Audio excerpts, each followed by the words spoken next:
Edexcel Core Pure, second order differential equations 3, modelling with second order differential equations, simultaneous differential equations, plotting and interpreting solutions.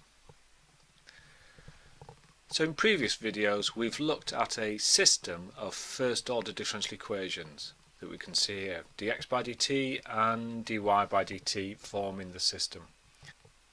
We then solve this system of equations using methods used in our second order differential equations, and we found particular solutions using these conditions on x, y and t.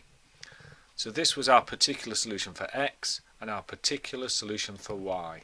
And here t is behaving like a parameter. T is controlling x and t controls the value of y. So t is a parameter, and these are parametric equations in t. From these equations, can we tell the behaviour of x and y? And that is what we're going to look at in a little bit of detail now. So looking at this first equation here, when t is 0, we can see we get x is 2 take away 1, which is 1, as we would expect. And as t gets bigger and bigger, then x will tend to minus infinity according to this solution.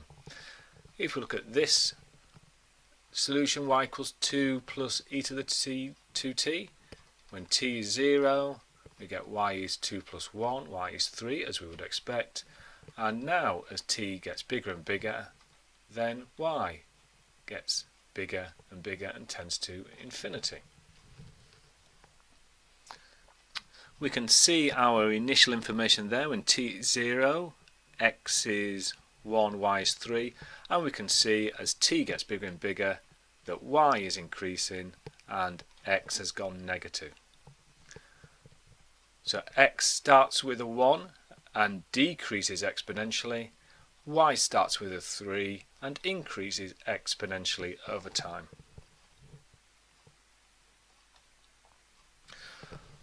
What would happen now if we try to eliminate the parameter? And I can eliminate the parameter by calling these equations 1 and 2 and adding them together. So adding them together we get x plus y equals 4, and the parameter has been eliminated. So now we know that the solution x plus y equals 4 is telling me that the total must equal 4, and we can look at this in a little bit more detail on a GeoGebra file. So at the moment the parameter value t has been set to 0, and we're starting off with the solution x equals 1, y equals 3, and by increasing the parameter we can see that the solution moves along the line x plus y equals 4, and as t increases y is increasing and x is getting more and more negative as the parameter t gets bigger and bigger.